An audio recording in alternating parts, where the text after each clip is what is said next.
Hello जी, अस्सलाम वालेकुम to everyone. Okay, last time जो है हमने पॉइजन प्रोबेबिलिटी डिस्ट्रीब्यूशन का जो है टॉपिक स्टार्ट किया था, और उसके जो है हमने एक दो प्रॉब्लम भी सॉल्व किए थे। Now continue the same topic. उसी टॉपिक को हम कंटिन्यू करते हैं और उसके मज़ीद कुछ प्रॉब्लम्स जो है आज हम और मज़ीद प्रॉब्लम्स पे सॉल्व करते हैं। लेट्स सपोज एक हमारे पास एक्सरसाइज है पॉइजन प्रोबेबिलिटी डिस्ट्रीब्यूशन की, इसको देखते हैं। Suppose an automatic machine produces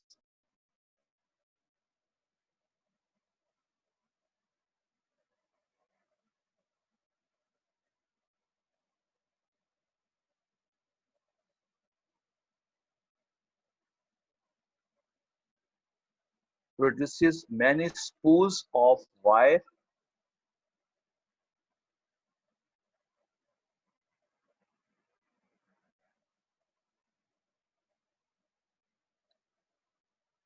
per hour.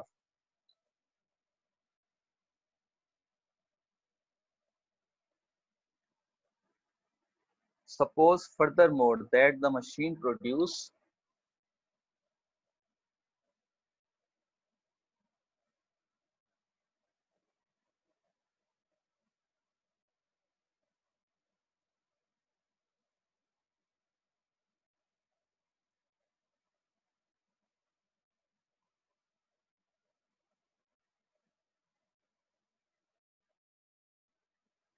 an average of 3 defective spools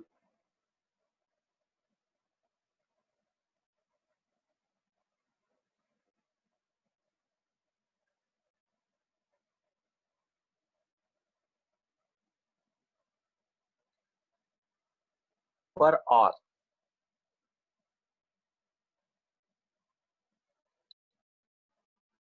Assuming a Poisson model, उसने बता दिया आपको क्वेश्चन के अंदर कि आपने Poisson मॉडल को यूज करना है। Assuming Poisson model,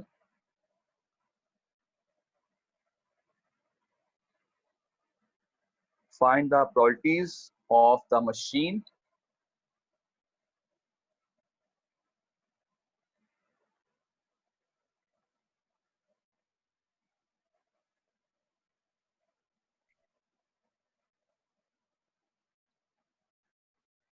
probability of the machine producing the following number of producing the following number of defective spools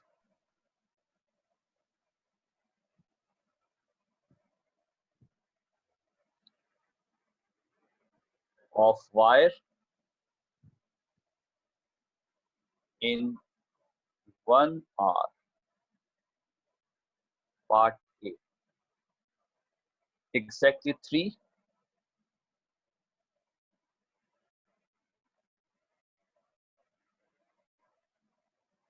B part 3 or less.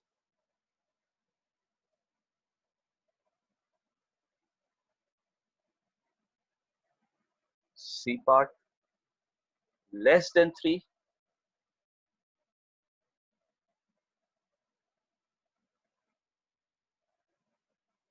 D part है 3 or more.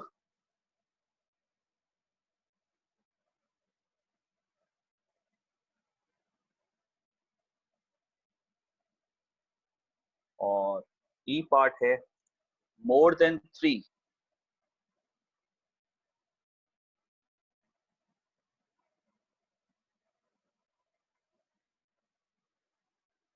Okay, that is our problem.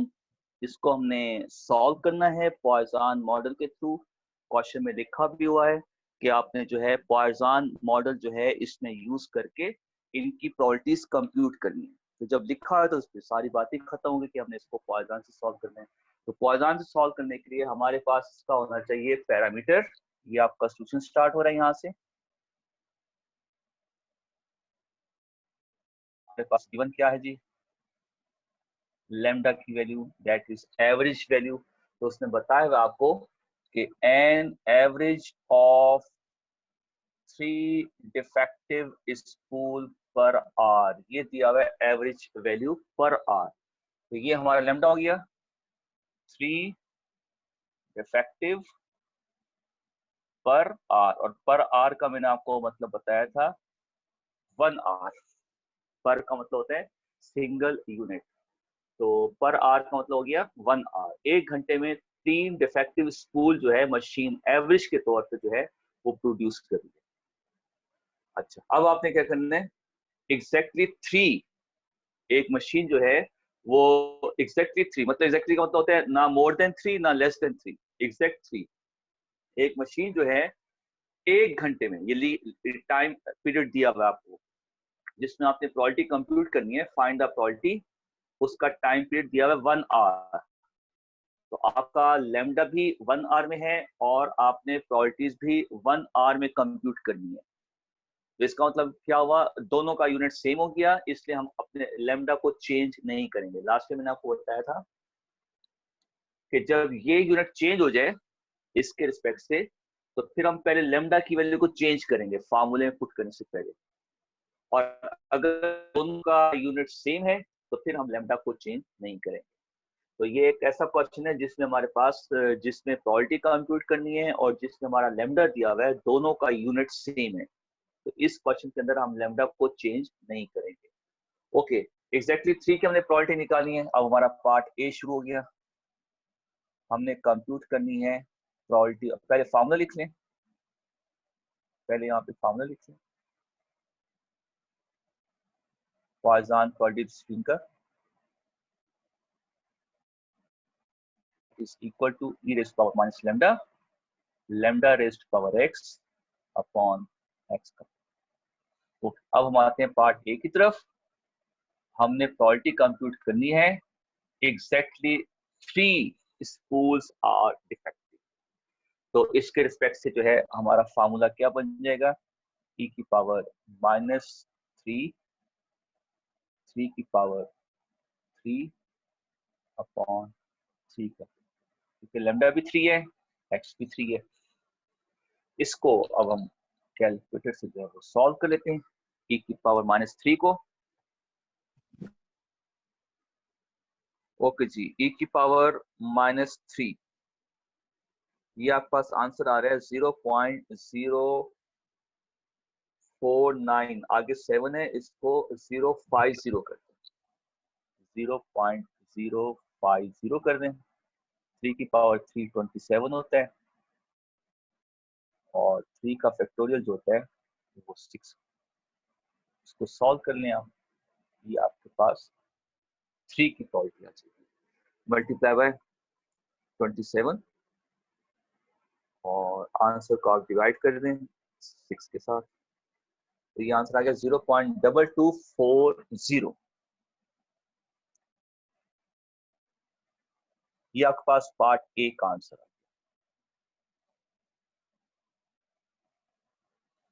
Part B की तरफ आएंगे। 3 और less, हमने probability compute करनी है 3 की भी और उससे लेस की। 3 और लेस, 3 की भी और उससे लेस की। तो इसमें कौन कौन से रैंडम वेरिएबल्स की वैल्यू आएंगी, एक तो 3 आएगा, एक 2 आएगा, एक 1 आएगा और एक आएगा 0। ठीक है, 3 और लेस में 3 भी आएगा, 2 भी आएगा, 1 भी आएगा और 0 भी आएगा। ओके, 1 बाय 1 इन सब की प्रोबेबिलिटी निकालते हैं। 3 की हमने कंप्यूट की है, ठीक है, 3 की हम दोबारा कंप्यूट नहीं करेंगे, 3 का डायरेक्ट आंसर लिख देंगे 0.2240, ये 3 की प्रोबेबिलिटी हो गई। अब 2 की प्रोबेबिलिटी निकालते हैं, e की पावर -3, 3 का स्क्वायर अपॉन 2 का प्लस e की पावर -3, 3 की पावर 1 अपॉन 1 का फैक्टोरियल प्लस e की पावर -3, 3 की पावर 0 अपॉन 0 का। तो 3 की मैंने डायरेक्ट प्रोबेबिलिटी पुट कर दी क्योंकि ऊपर हमने कंप्यूट की हुई है। इसका तो मैंने डायरेक्ट आंसर लिख दिया, √2 और λ3, इन दोनों को उठा के हमने फॉर्मूले पुट कर दिया, ये बन गया। फिर λ3 है, x1 है, ये फॉर्मूला बन गया। λ3 है, x0 है, ये फॉर्मूला बन गया। 0.2240 तो वैसे ही आ गया। इन सारे में से आप -3 को कॉमन निकाल लें, अंदर आ जाएगा 3 का स्क्वायर 9 अपॉन 2, 3 की पावर 1 3 अपॉन 1, 3 की पावर 0 1 होता है, 1 अपॉन 1। ठीक है, इसको अब हम सॉल्व कर लेते हैं और इसकी क्वालिटीज निकाल।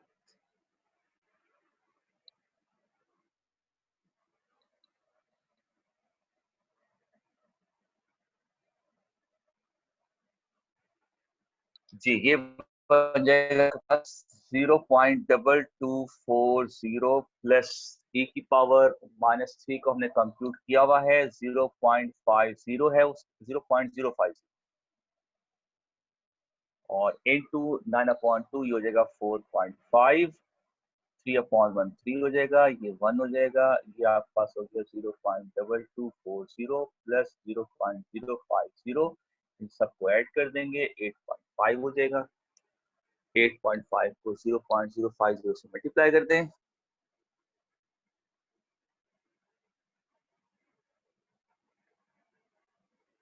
और इसको ऐड करते हैं 0.2240, ये आपके पास आंसर आ गया 0.649।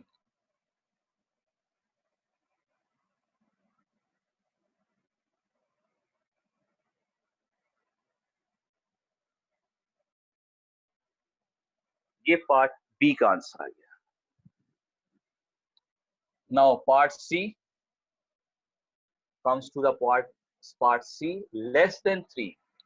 अब देखें, हमने लेस देन 3 की प्रॉपर्टी निकालनी है। अब हमने इसमें इक्वल टू 3 नहीं लिखना, जैसे स्टेटमेंट लिखी है वैसे उसको फॉलो करना है।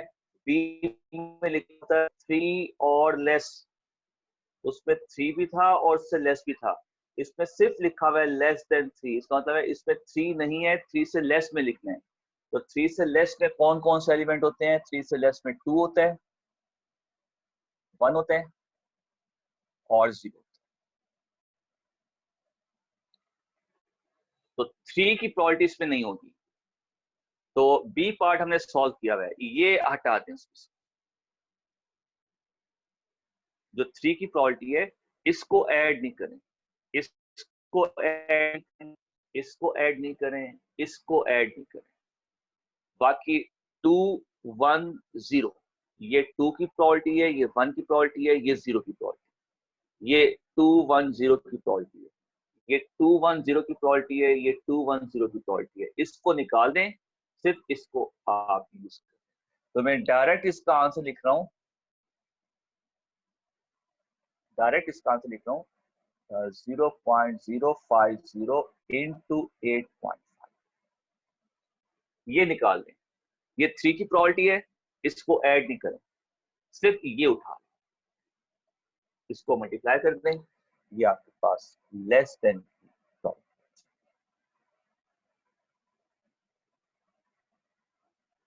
इसका आंसर कंप्यूट कर लें,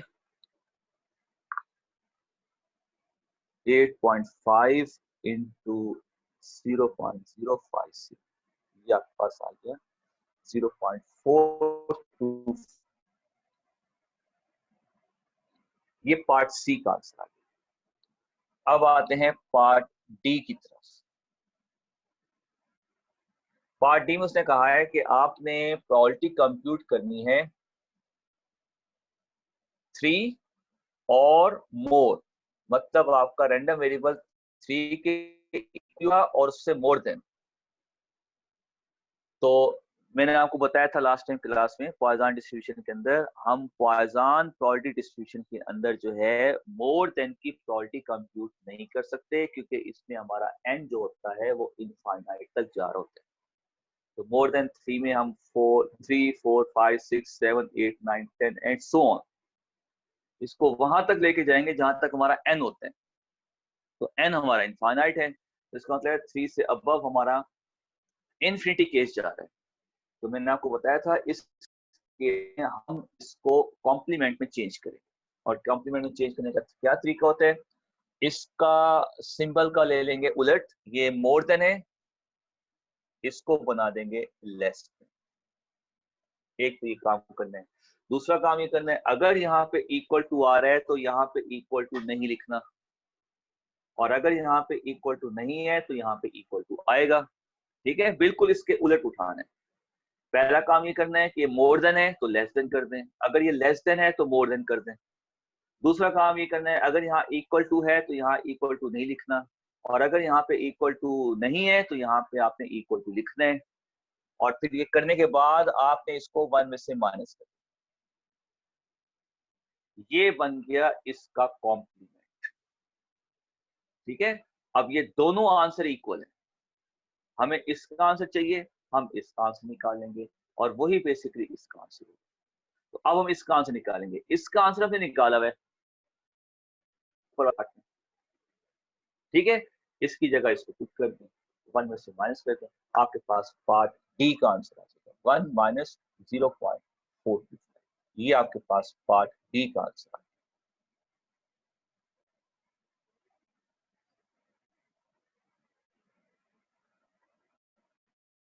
इसको 1 में से माइनस कर दें, -1, ये आपके पास आंसर आ गया 0.575।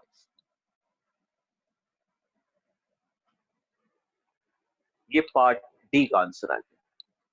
अब आते हैं पार्ट ई की तरफ। मोर देन 3, हमने मोर देन 3 की प्रोबेबिलिटी निकालनी है। अब मोर देन 3 के अंदर इक्वल टू 3 नहीं आता, मोर देन 3 का मतलब होता है 3 से अबव, नॉट इक्वल टू 3। तो अब वो भी मोर देन में आ रहे हैं, तो मोर की प्रोबेबिलिटी हम पॉइसन में कंप्यूट नहीं कर सकते, फिर हम क्या करेंगे, इसका बनाएंगे कॉम्प्लीमेंट। और इसका कॉम्प्लीमेंट बनाने का क्या तरीका होगा, मोर देन है, इसको लेस देन कर देंगे। दूसरा काम, यहां पर अगर इक्वल टू नहीं आ रहा तो यहाँ पे इक्वल टू आ जाएगा, और इसको 1 में से माइनस कर देंगे। ये इसका कॉम्प्लीमेंट बन गया। अब x less than equal to 3, ये देखिए ये x less than equal to 3, ये इसकी प्रोबेबिलिटी आपने बी पार्ट में सॉल्व की है। ये देखिए x less than equal to 3 की प्रोबेबिलिटी की है, इसको उठा के यहाँ पे पुट कर दें, और this is equal to 1 minus 0.649। तो 1 में से इसको माइनस कर दें, ये आपके पास पार्ट ई का आंसर आ जाए 649 माइनस 0.357 351। ये आपके पास आ गई x मोर देन 3 की प्रॉब्लम। ये आपका एक क्वेश्चन था जो आपके सारे पार्ट कंप्लीट हो गए।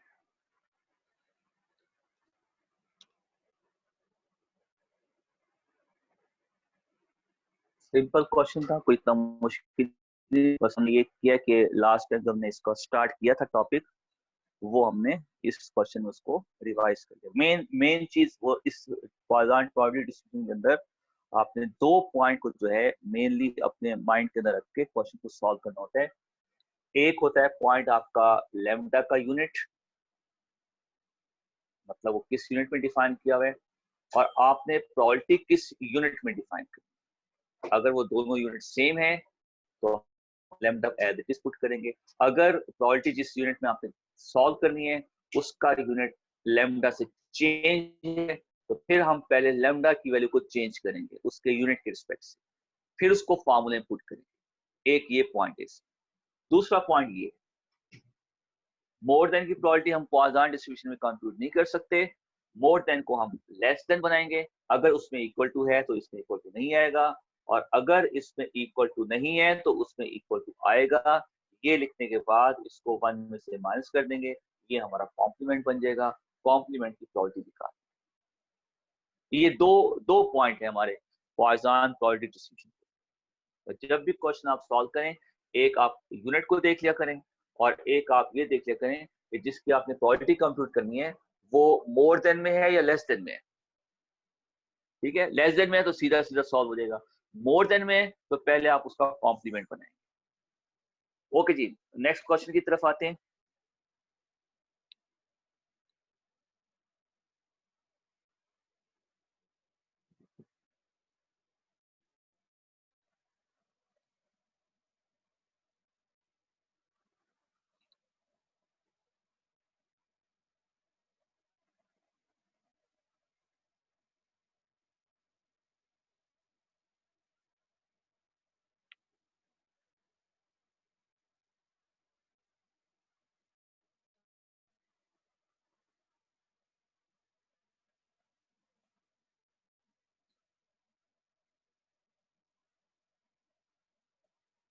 नेक्स्ट क्वेश्चन हमारा इसी टाइप का ही है, बट उसमें लेमडा का जो यूनिट होगा वो आप देखिएगा, वो चेंज मिलेगा आपको। तो इस क्वेश्चन में हम लेमडा की वैल्यू को पहले चेंज करेंगे।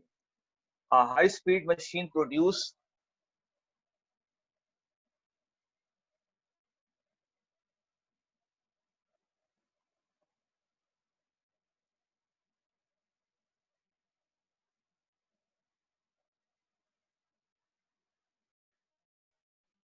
polyethylene sheeting,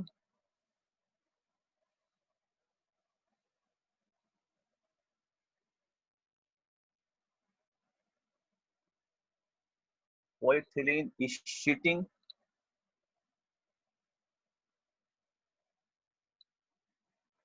it produce an average of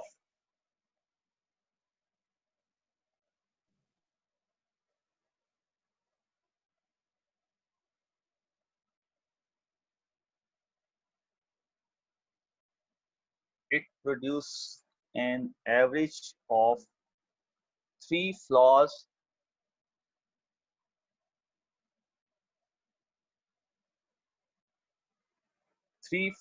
in each 100 meter, 3 flaws in each 100 meters of the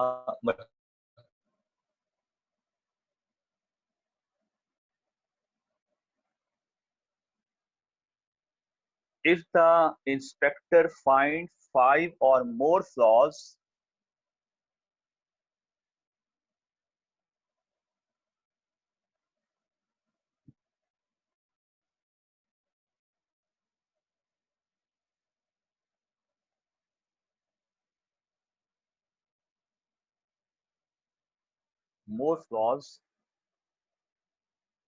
in 100-meter piece,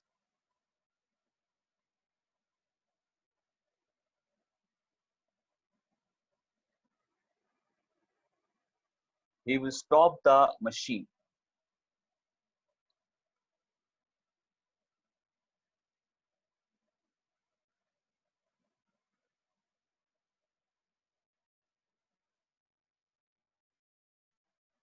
But what is the probability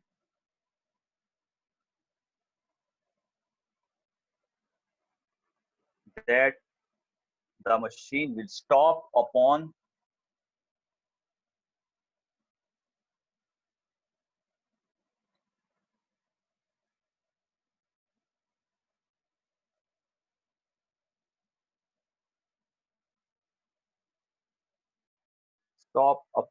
inspection of 100 meter?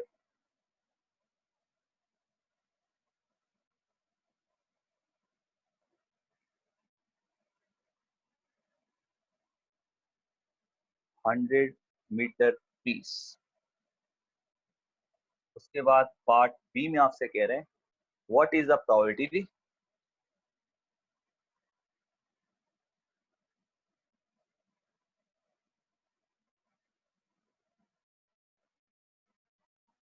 That 50 metre piece. आप देखें यहाँ पे unit उसने change कर दिया, that 50 metre piece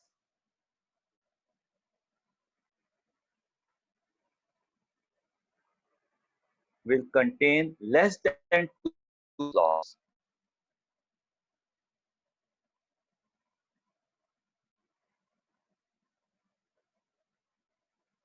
less than 2 flaws.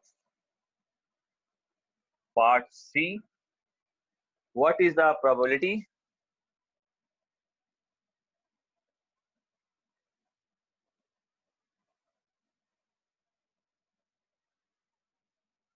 of producing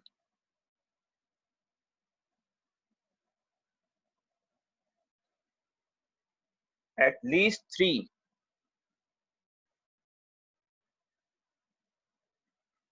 but not more than 6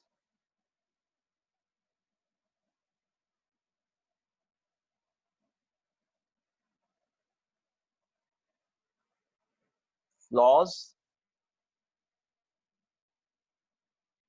in 200-meter piece? Okay जी, ये हमारा क्वेश्चन है। क्वेश्चन की स्टेटमेंट आपके सामने है। इस क्वेश्चन के अंदर कहीं पे नहीं लिखा हुआ कि आपने बायनोमियल को यूज करना है या आपने पॉइजन को यूज करना है, कहीं पे नहीं लिखा हुआ। तो हमें कैसे पता चलेगा? हमें पता ही चलेगा कि इसमें जो है आपको दिया हुआ है एन एवरेज वैल्यू। ये चीज आपको बता रही है कि ये क्वेश्चन पॉइजन प्रोबेबिलिटी डिस्ट्रीब्यूशन से सॉल्व होगा, क्योंकि एवरेज वैल्यू जो होती है पॉइजन का पैरामीटर होता है। यहां से हम स्टार्ट करेंगे। गिवन क्या है हमारे पास? lambda, that is 3 flaws per 100 metre. ये का यूनिट है पर 100 मीटर, मतलब 100 मीटर के अंदर इतने फ्लॉज हैं एवरेज।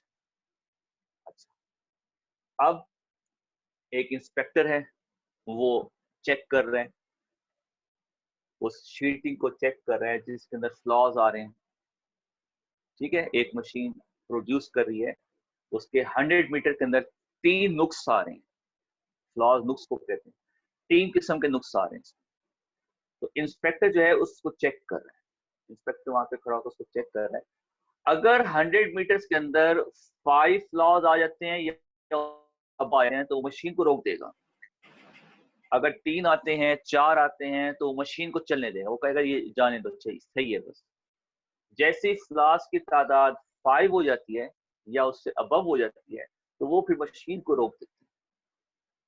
अब पार्ट ए में उसने आपसे कहा है कि आपने प्रोबेबिलिटी कंप्यूट करनी है कि machine will stop upon, machine के रुक जाने की प्रोबेबिलिटी कंप्यूट करनी है in the inspection of 100 metre piece. मतलब 100 मीटर पीस के अंदर मशीन रुक जाए, इसकी क्या प्रोबेबिलिटी है? तो 100 मीटर के अंदर मशीन रुकने की क्या उसने कंडीशन डिफाइन की है? जब फ्लॉज 5 होंगे या उससे ज्यादा होंगे। तो हमने इसी की प्रोबेबिलिटी निकालनी है पार्ट। जब मशीन रुक जाए तो मशीन रुकने की जो है वो प्रोबेबिलिटी हमने कंप्यूट करनी है। That is part A, probability of x is greater than equal to 5। इसकी प्रोबेबिलिटी हमने कंप्यूट करनी है, क्योंकि ये वो फ्लॉज हैं, नंबर ऑफ फ्लॉज हैं जिस पे मशीन रुक जाएगी। मतलब इंस्पेक्टर मशीन को रोक देगा, इतने फ्लॉज पे इंस्पेक्टर मशीन को रोक देगा। और हमने प्रोबेबिलिटी भी इसी की कंप्यूट करनी है कि 100 मीटर के अंदर मशीन रुक जाने की प्रोबेबिलिटी कंप्यूट करनी। मतलब हमें रैंडम वेरिएबल x जो है वो मोर देन 5 की प्रोबेबिलिटी कंप्यूट करनी। तो मोर देन आ गया, ठीक है। इसका बनाएंगे हम कॉम्प्लीमेंट। इसका कॉम्प्लीमेंट कैसे बनेगा? 1 minus probability of x is less than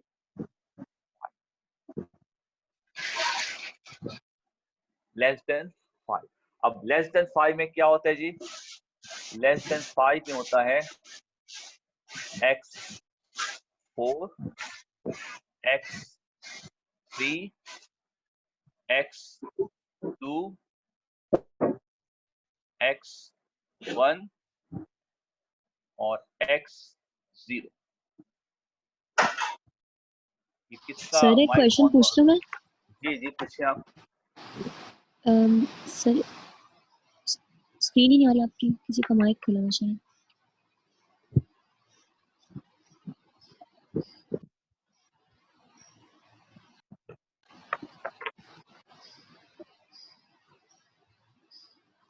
आगे स्क्रीन। नहीं सर, किसी का माइक खुला हुआ आपकी स्क्रीन अब आ रही है जी सर। ये जो आपने लिखा है p bracket x is greater then 5, उसके बाद इज इक्वल टू के बाद ये आपने 1 माइनस p और फिर x इज लेस देन 5, ये वाली जो चीज लिखी है ये क्यों लिखी है? ये आप मुझे बताइएगा ना, मुझे समझ नहीं आपकी बात। तो आप पिछले जो क्वेश्चन में ए पे थे अभी आपने क्लास लिखा है। में? नहीं सर, मैंने अभी ज्वाइन किया इसलिए आपसे पूछ रही हूँ। ये पता है ना आप, क्योंकि ये कंडीशन मैं पिछले क्वेश्चन में डिफाइन कर चुका हूँ, ये मैं दोबारा आपको कंडीशन डिफाइन कर रहा हूँ। जी पॉइजन प्रोबेबिलिटी डिस्ट्रीब्यूशन के अंदर हम मोर देन की प्रोबेबिलिटी कंप्यूट नहीं कर सकते, क्योंकि हमारा n जो होता है वो इनफाइनाइट पे जा रहा होता है। तो हम 5 से अबव जो है कहाँ तक जाएंगे, क्योंकि हमारा n इंफिनिटी होता है इस केस में, तो हम 5 से अबव जो है वो इनफाइनाइट तक जा रहे होंगे। इस केस में मैंने आपको बताया था, लास्ट क्लास में बताया था और अभी पिछले क्वेश्चन में बताया था कि पॉइजन प्रोबेबिलिटी डिस्ट्रीब्यूशन के अंदर हम मोर देन की प्रोबेबिलिटी कंप्यूट नहीं कर सकते, तो हम इसको चेंज करते हैं उसके कॉम्प्लीमेंट के अंदर। और उसका कॉम्प्लीमेंट लिखने का